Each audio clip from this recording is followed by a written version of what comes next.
How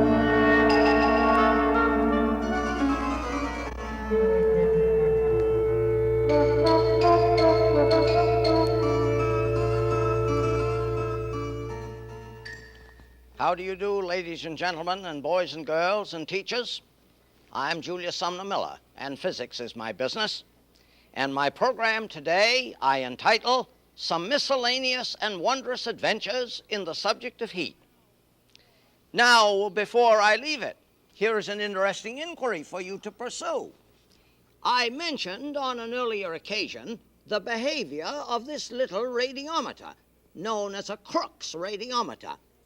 And I said that the way it's devised and designed and the way it works is that the black faces always retreat from the observer. Question: what would this do if placed between two cakes of ice? Supposing I placed it between two cakes of ice, what would it do? That's a very good question. But let me go on with my adventures. Here I have a large tin can in which I have put some water, and I have boiled the water for a while and driven out all the air and the occluded gases in the water. And now I'm going to, and you see that because the steam here, which is condensed water vapor, now I'm going to take this away from the burner, and I'm going to stopper it up, and I'm going to shut off my gas here. And I invite you to listen. Oh, listen, listen, listen. Oh, man, something is happening. Now, you know all about this. The water vapor inside is condensing into the water liquid state. The pressure in the can is getting less, and the atmosphere is beginning to do its oh, there it is. But I don't want to wait all week for it. I'll just hasten the process. Watch it. Oh, watch it. There it is. Oh, there it is. It got me on this side a little bit, but that's all right. This is an experiment in physics. Isn't that incredible to witness? Fantastic.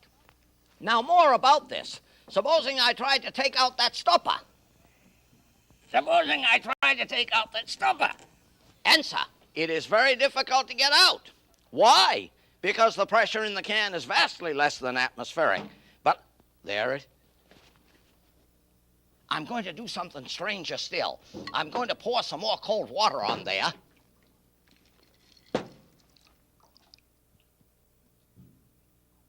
Now, I was hoping to hear the water in there boil again, reducing the pressure. I think I can do that. I want to do that.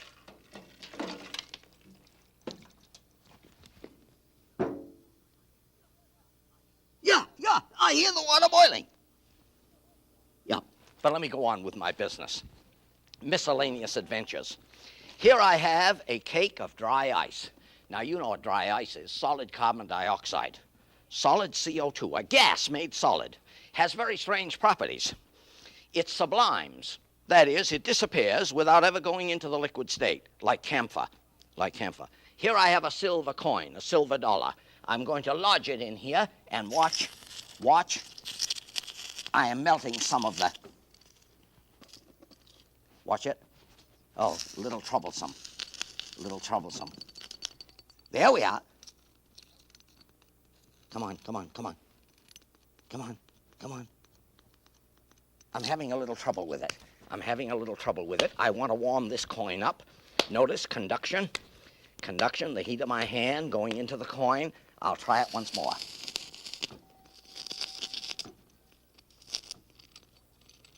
There we are.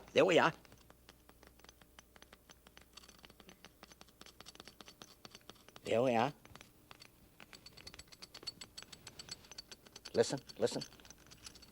Yeah, this is to be likened to a thing in the history of physics known as a Trevelyan rocker, which a Britisher of long ago designed, and I invite you to go look into it. Trevelyan rocker. Now, look at that. I want to know why it's doing that. Look at that. And I'm going to tell you why it's doing it, because you know I'm kind-hearted. It makes contact on one side with the dry ice. The other side is left free. heat energy is taken away, gases arise, push it over. I haven't said everything, but that's enough for you to think about. Miscellaneous further adventure. Question. I want to cook a hamburger very fast. Question. Should I put the ground meat in a skillet, turn up the burners high, and cook it very fast to cook it fast? No. Answer no. Why?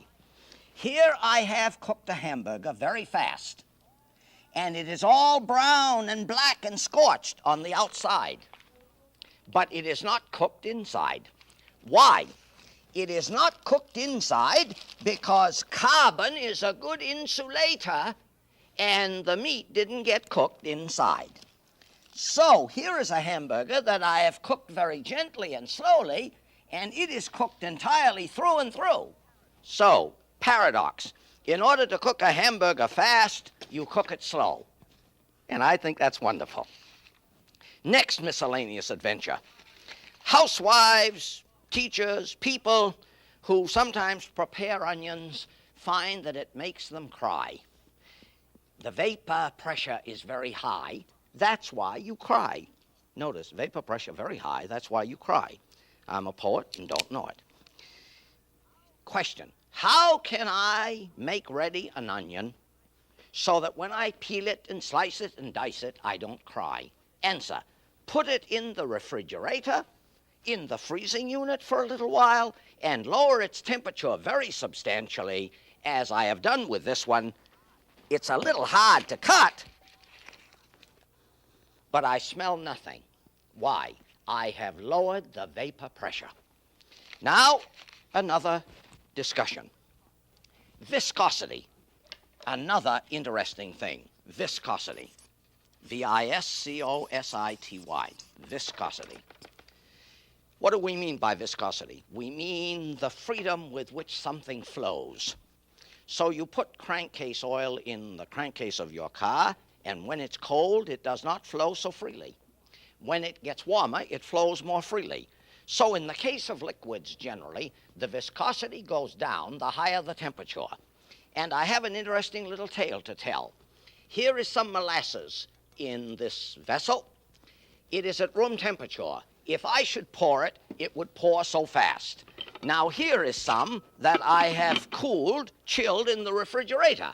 And clearly it would pour at a lesser rate, very much more slowly. So I have to tell you a story. When I was a little boy, my mother used to make cornbread, Johnny cake, using molasses. And she had a recipe all in her head, and the recipe called for the following. In the summer, the recipe called for 3 glubs. You got it? She turned over the jug and it went glub, glub, glub. And that was enough for the recipe. But in the winter, there was a different number of glubs. And I could never understand that when I was a little guy until I learned what we mean by viscosity and how it behaves with change in temperature. Question. Did my mother have more glubs in the winter or less glubs in the recipe for her Johnny cake? I think that's a wonderful, good question. Next demonstration. Strange one. Wonderful. Miscellaneous adventures. Here I have a beaker, and here a hollow sphere in which I have some lead shot. So, this experiment has to be virtual, and it is a wonderful thing to witness. Watch me. We will imagine that I have some water in this beaker.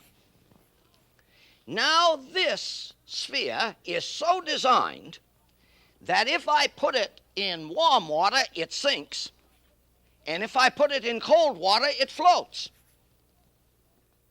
That is warm water at room temperature, say, and cold water, that is ice water as you would drink water and ice. Now, here is a wonderful thing to do. Supposing I put this in a vessel of warm water and it sinks to the bottom, just as we have it here. Now what could I do? I could add some ice. Add ice. You see, this experiment, ladies and gentlemen, is a virtual one, and you will imagine it. I add ice, and lo and behold, like a mystic business, up comes the sphere. because as the water cools, it gets more dense.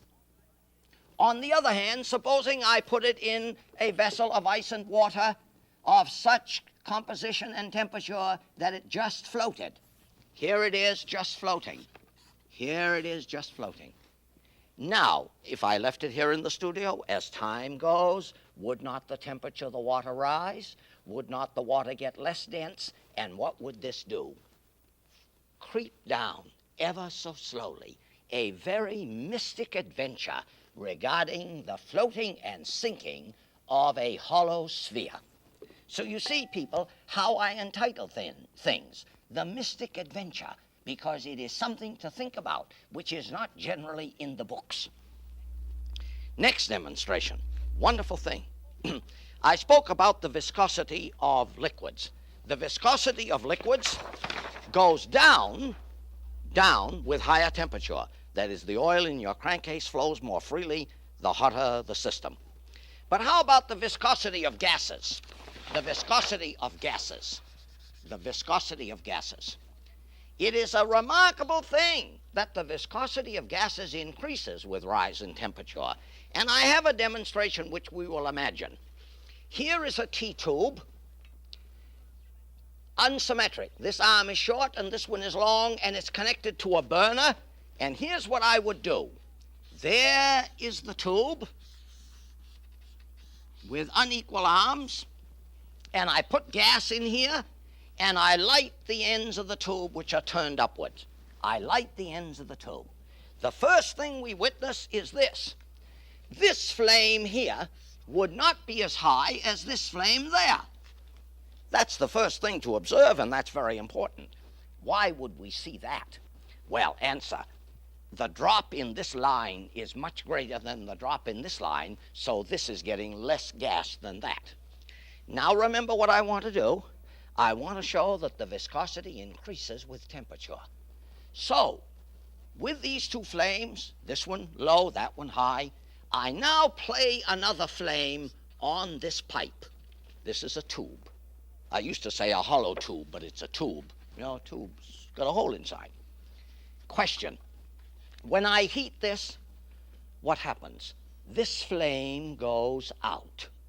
And that's a remarkable thing, because obviously when we heat the tube, the bore gets bigger, so more gas should come here. But more gas does not come here. It flows more sluggishly with the higher temperature. So it is a most uncommon thing to discover that although the viscosity of liquids goes down with rise in temperature, the viscosity of gases goes up. And now, once more, with my oscillating coin, there it is, there it is. And I think that's wonderful to see. I urge you, whenever you handle dry ice, CO2, be very careful. 95 degrees below 0 centigrade, enough to severely freeze you. And I thank you for listening.